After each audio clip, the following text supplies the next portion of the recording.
यूं तो दुनिया में एक से बढ़कर एक ठगों का इतिहास रहा है, लेकिन भारत के बिहार में एक ऐसा ठग हुआ जिसके नाम से लेकर मौत की तारीख तक सब कुछ नकली था। कभी उसने फौज सिग्नेचर करके देश के कई ऐतिहासिक स्मारक बेच दिए, तो कभी फर्जी बैंक ड्राफ्ट, नकली रेलवे बुकिंग रिसीट और जाली जमीन के डॉक्यूमेंट्स के जरिए लाखों रुपए की काली कमाई की। वो कभी फाइनेंस मिनिस्टर का पर्सनल असिस्टेंट बनकर तो कभी कोई सरकारी अफसर बनकर लोगों को चूना लगा देता। वो इतना बड़ा चालबाज था कि बड़े से बड़े बिजनेसमैन उसकी बातों में फंस जाते और पैसे का सूटकेस खुद उसके हवाले कर देते। उसकी ठगी की प्लानिंग इतनी जबरदस्त होती थी कि व्यापारी हो, नेता हो, पुलिस वाला हो, कोई विदेशी हो या फिर कोई प्रोस्टिट्यूट ही क्यों ना हो, सब उसके झांसे में आकर अपने पैसे गवा बैठते। जब वो जेल के बाहर होता तो देश भर की पुलिस उसकी तलाश में पागल रहती और जब वो सलाखों के पीछे होता तो जेल का पूरा सिस्टम उसकी चालाकियों के आगे पानी भरता। कभी बीमारी का बहाना बनाकर तो कभी अफसरों को चकमा देकर वो बार बार जेल से ऐसे फरार हो जाता जैसे वो वहां छुट्टियां मनाने आया था। वो इतना शातिर था कि एक बार जेल से बैठे बैठे पुलिस कर्मियों से ही अपने खेतों की खुदाई करवा डाली थी ताकि उसकी पत्नी फसल बो सके। देश के पहले प्रेसिडेंट डॉक्टर राजेंद्र प्रसाद और वो ठग दोनों एक ही जगह से ताल्लुक रखते थे। दोनों ने वकालत की पढ़ाई की थी, लेकिन एक देश का गौरव बने और दूसरा सदी का सबसे बड़ा ठग बन बैठा। उस ठग के फ्रॉड का अंदाज इतना अनोखा था कि उसके किरदार से इंस्पायर होकर अमिताभ बच्चन की मिस्टर नटवरलाल, अभिषेक बच्चन और रानी मुखर्जी की बंटी और बबली और इमरान हाशमी की राजा नटवरलाल जैसी फिल्में बनी। तो आइए जानते हैं दुनिया के सबसे बड़े ठग नटवरलाल की पूरी कहानी, जिसने ताजमहल को 3 बार, लाल किले को 2 बार और भारत के राष्ट्रपति भवन और संसद भवन को एक बार बेच डाला था। नटवरलाल का असली नाम मिथिलेश कुमार श्रीवास्तव था। मिथिलेश का जन्म साल 1912 में बिहार के सीवान जिला के जीरादेई के रुइया बंगरा गांव में हुआ था। उसके पिता रघुनाथ प्रसाद गांव के बड़े जमींदार और गवर्नमेंट एम्प्लॉय थे, इसलिए घर में कभी पैसों की किल्लत नहीं हुई और वो चाहते थे कि उनका बेटा पढ़ लिख कर एक अच्छी नौकरी करे।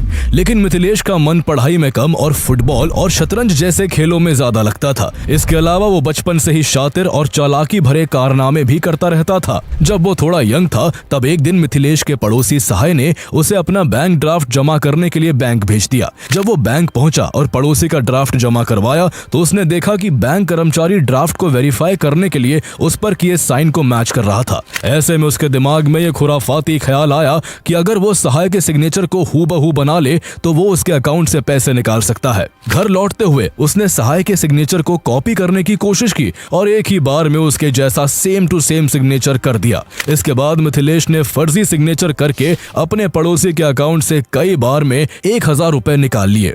चूंकि ये आज से 80 से 90 साल पुरानी बात है, इसलिए उस समय की ये रकम आज के लाखों रुपए के बराबर थी। लेकिन मिथिलेश की ये चोरी तब पकड़ में आ गई जब एक दिन सहाय खुद बैंक पहुंचा और उसे पता चल गया कि उसके अकाउंट से किसी ने 1000 रुपए निकाल लिए हैं। उसे पूरा माजरा समझते देर नहीं लगी और वो सीधा मिथिलेश के घर जा पहुंचा और उसके पिता से उसकी शिकायत कर दी। इस बात पर मिथिलेश के पिता ने उसे जमकर पीटा। इस बार पिता की पिटाई से वो इतना नाराज हुआ कि उसने अपना घर छोड़ दिया और भागकर कलकत्ता चला गया। ये शहर उसके लिए बिल्कुल नया था। यहाँ ना तो उसके कोई रिश्तेदार थे और ना ही उसके पास पैसे थे। ऐसे में कुछ ही दिनों के अंदर उसके भूखे रहने तक की नौबत आ गई। तभी उसने अपनी चालाकी का इस्तेमाल किया। वो कलकत्ता के एक नामी सेठ केशव राम के पास पहुंचा और उसने सेठ को यह यकीन दिला दिया कि वो एक क्वालिफाइड प्राइवेट ट्यूटर है और उसके दोनों बच्चों के लिए एक बेस्ट ट्यूटर साबित होगा। सेठ केशव राम उसकी बातों में आ गया और उसे 30 रुपए की मंथली सैलरी पर ट्यूटर रख लिया। एक अनजान शहर में रहने और खाने का इंतजाम हो जाने के बाद मिथिलेश ने अपनी स्टडीज को आगे बढ़ाने का फैसला किया। चूंकि वो उस समय तक 12th तक की पढ़ाई कर चुका था, इसलिए उसने कलकत्ता यूनिवर्सिटी में बैचलर ऑफ कॉमर्स में एडमिशन ले लिया। एक दिन अर्जेंट कुछ बुक्स के लिए उसने सेठ से एडवांस पैसे मांगे, लेकिन सेठ ने पैसे देने से मना कर दिया। इससे नाराज होकर उसने सेठ के बच्चों को पढ़ाना छोड़ दिया और फर्जी डॉक्यूमेंट्स के जरिए उसी स्कूल में टीचर की जॉब हासिल कर ली जहां सेठ के बच्चे पढ़ते थे। ये देखकर सेठ को बड़ा मलाल हुआ। उसने तुरंत उससे माफी मांगी और अपने बच्चों को हायर सैलरी पर पढ़ाने का प्रस्ताव दिया, जिसे मिथिलेश ने एक्सेप्ट कर लिया। वो मन ही मन अपनी चालाकी पर मुस्कुरा रहा था। इसके बाद उसने सेठ का इतना विश्वास जीत लिया कि सेठ उसकी हर बात पर भरोसा करने लगा। इसी का फायदा उठाकर मिथिलेश ने एक बड़ी ठगी की प्लानिंग शुरू की। उस सेठ का कपड़ों का बिजनेस था और उन दिनों वहां के बाजार में कपड़े की भारी कमी थी।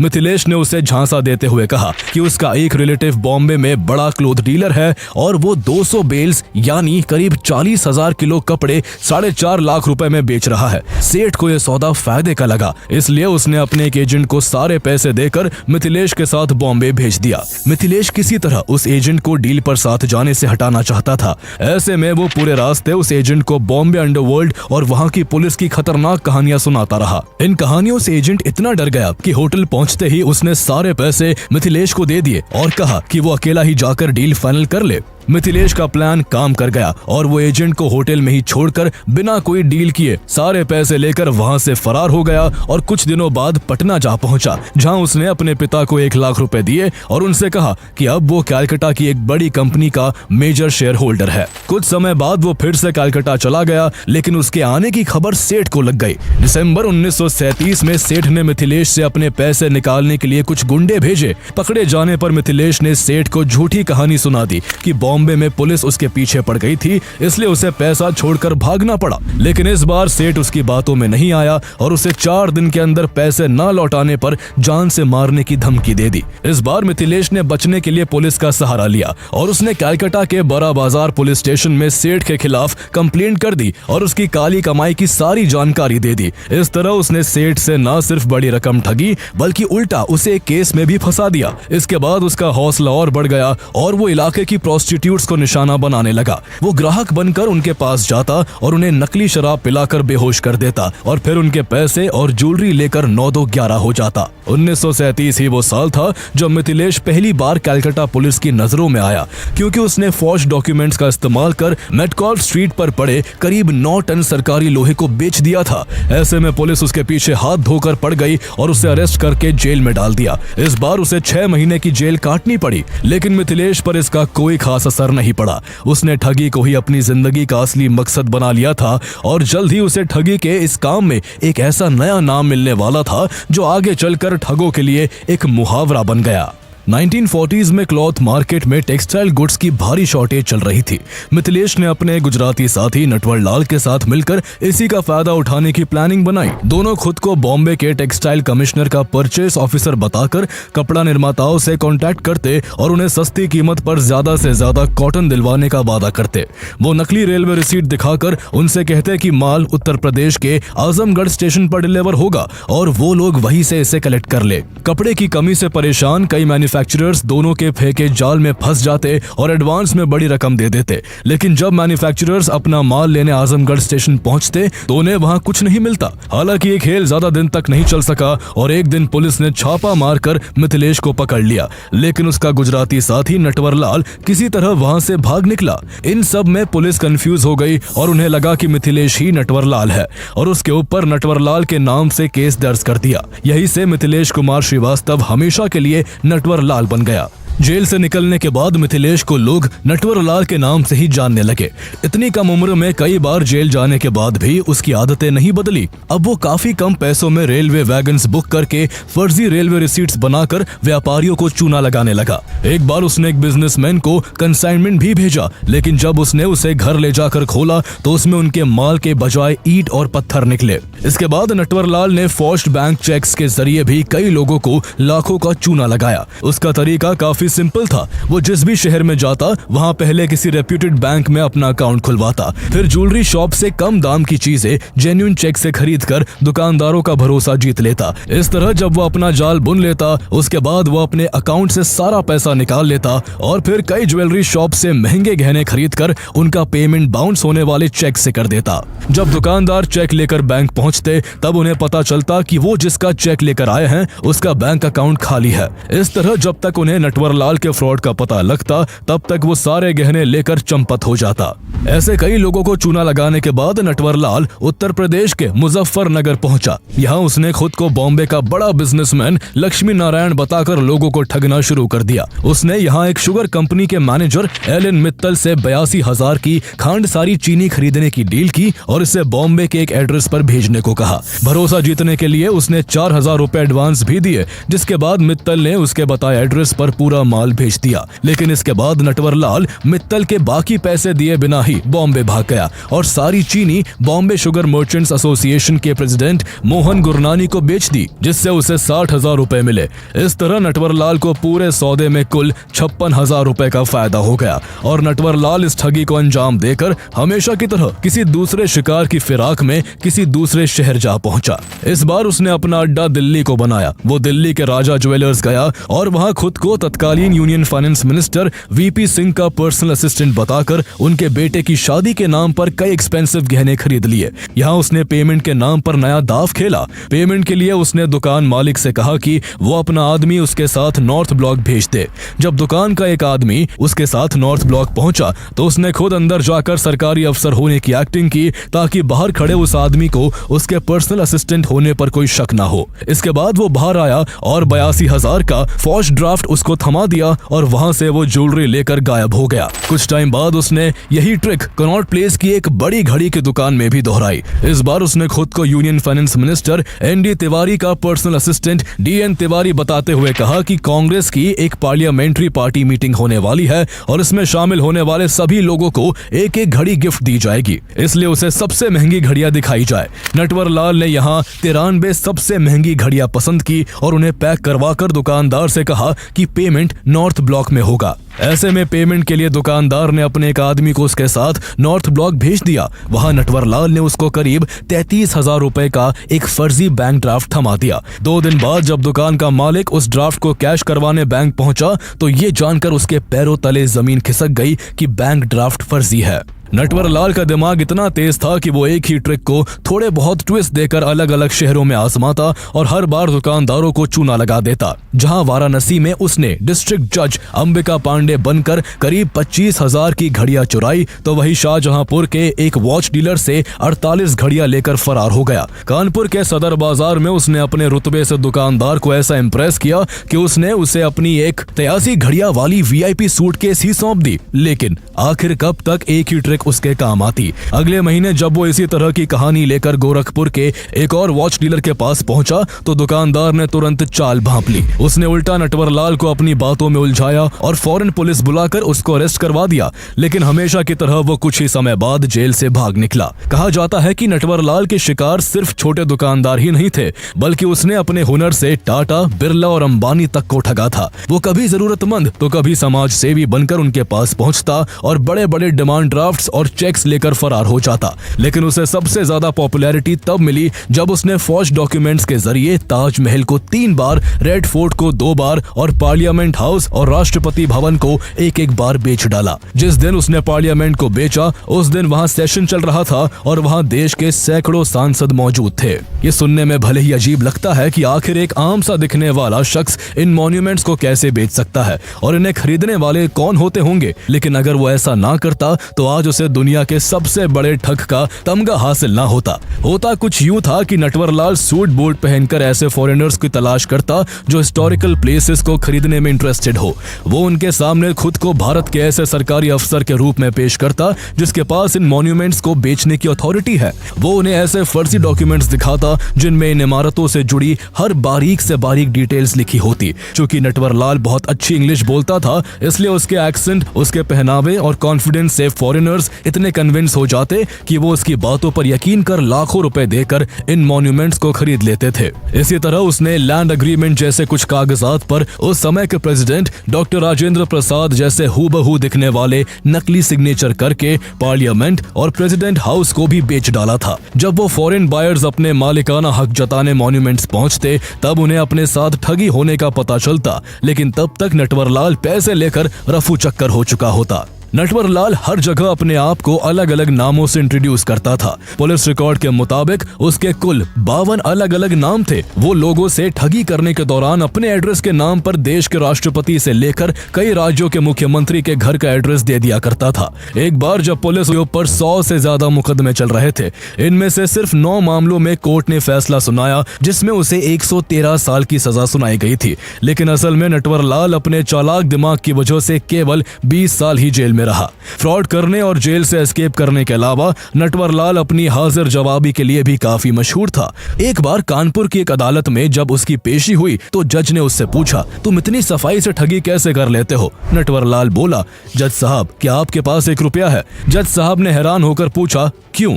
नटवरलाल ने कहा, आप दीजिए तो सही, फिर सब बताऊंगा। जज साहब ने क्यूरियोसिटी में उसे 1 रुपया दे दिया। इसके बाद नटवरलाल ने वो रुपया अपनी जेब में रख लिया और मुस्कुराते हुए बोला, बस जज साहब, मैं हर ठगी कुछ ऐसे ही किया करता हूँ। मैं तो बस लोगों से चीजें मांगता हूँ और लोग खुद ब खुद मुझे दे देते हैं। उसकी बात सुनकर कोर्टरूम में सब लोग ठहाके लगाकर हंसने लगे और जज साहब के चेहरे पर भी मुस्कुराहट तैर गई। इसी तरह एक बार जब वो वाराणसी की जेल में बंद था तो इंडिया टुडे के एक रिपोर्टर ने उसका 2 घंटे का एक इंटरव्यू लिया। रिपोर्टर ने नटवरलाल से पूछा, आप इस बार कैसे पकड़े गए? नटवरलाल ने कहा, इस बार भी मुझे पूरा कॉन्फिडेंस था कि मैं नहीं पकड़ा जाऊंगा, लेकिन शायद भगवान की मर्जी कुछ और थी। आगे जब रिपोर्टर ने उससे पूछा, क्या आप भगवान में विश्वास करते हैं? नटवरलाल बोला, हाँ, जब भी मैं मुसीबत में होता हूँ तो भगवान को याद करता हूँ और भगवान खुद मेरे सामने प्रकट होकर मेरी मदद करते हैं। आगे रिपोर्टर ने पूछा, आप हर बार जेल से कैसे भाग जाते हैं? इस बार नटवरलाल बोला, मैं कभी जेल से भागता नहीं हूँ, बल्कि पुलिस वाले खुद मेरे लिए गेट खोल देते हैं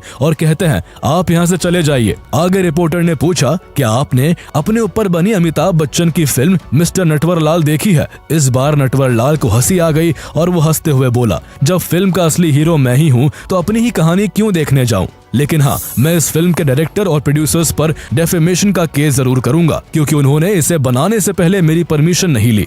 नटवरलाल एक बार लखनऊ की सेंट्रल जेल में बंद था। उसकी पत्नी उसे हर महीने एक चिट्ठी लिखा करती जिसमें वो अपने खेतों में जुताई के लिए पैसे न होने की समस्या बताती, लेकिन नटवरलाल किसी भी खत का जवाब नहीं देता था। जेल के नियमों के अनुसार जब भी नटवरलाल की पत्नी की चिट्ठी आती तो पहले जेल एडमिनिस्ट्रेशन उसे पढ़ता था, फिर नटवरलाल को देता था। ये सिलसिला 7-8 महीनों तक चला और नटवरलाल की पत्नी उसे 7-8 खत लिख चुकी थी, लेकिन उसने कोई जवाब नहीं दिया। जेलर को यह बात बड़ी अजीब लगी और अगली बार जब नटवरलाल की पत्नी की चिट्ठी आई तो जेलर खुद उसे चिट्ठी देने पहुंचा और नटवरलाल से पूछा, तुम्हारी पत्नी खेत ना जोत पाने की समस्या बार बार लिख रही है, लेकिन तुम कभी जवाब क्यों नहीं देते? नटवरलाल मुस्कुराया और बोला, ठीक है साहब, अगर आप कह रहे हैं तो इस बार जवाब जरूर दूंगा। इसके बाद नटवरलाल ने पत्नी के लिए एक खत लिख दिया, लेकिन जब जेलर ने वो खत पढ़ा तो उसके होश उड़ गए। उसमें नटवरलाल ने अपनी पत्नी को लिखा था, तुम परेशान मत होना, मैं जल्दी ही जेल से बाहर आ जाऊंगा। अगर पैसों की जरूरत हो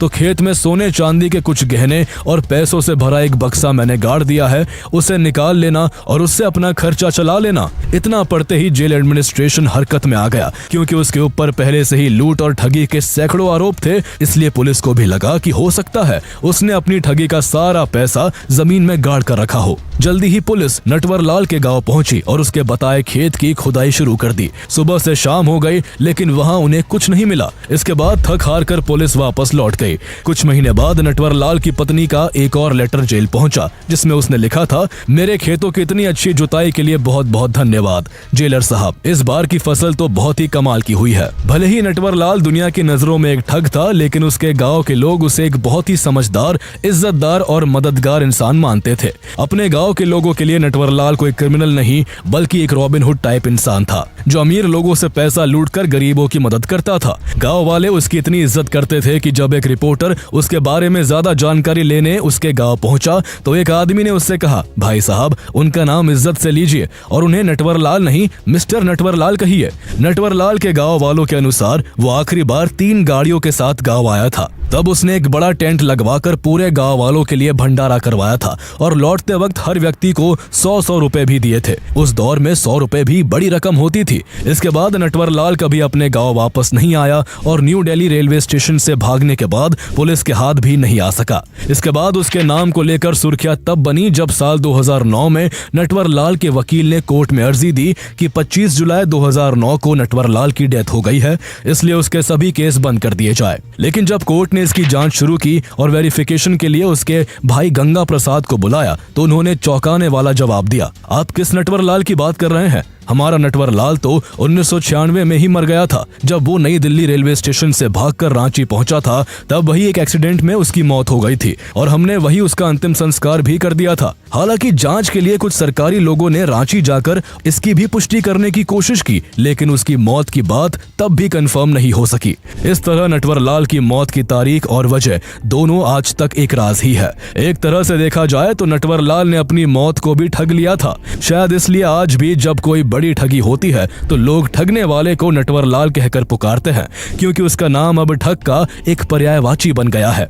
इसके बाद कितने ठग आए और चले गए, लेकिन ठगी की दुनिया का बादशाह सिर्फ एक ही था और वो था नटवरलाल। नटवरलाल का दिमाग बहुत तेज था, लेकिन उसने अपनी इंटेलिजेंस का इस्तेमाल इलीगल कामों में किया। अगर वो अपनी समझदारी सही दिशा में यूज करता तो वो देश के काफी काम आ सकता था। वो भले ही लोगों को लूटने के लिए कोई वायलेंस नहीं करता था, उन्हें डराता या धमकाता नहीं था, लेकिन सच तब भी वही रहेगा कि वो एक चोर था। चोरों की जिंदगी या तो सलाखों के पीछे कटती है या फिर पकड़े जाने के डर के साए में। हाल के सालों में सुकेश चंद्रशेखर नाम का एक और फ्रॉडस्टर सुर्खियों में आया है, जो तिहाड़ की जेल में कई सालों से बंद है। वो इतना शातिर है कि उसने तिहाड़ जैसी सुरक्षित जेल में रहते हुए केवल एक फोन से सैकड़ों करोड़ के फ्रॉड कर डाले। इतना ही नहीं, उसने जेल से ही सारा अली खान, जानवी कपूर और नोरा फतेही से लेकर जैकलीन फर्नांडिस तक को अपने प्यार के जाल में फंसाने की कोशिश की।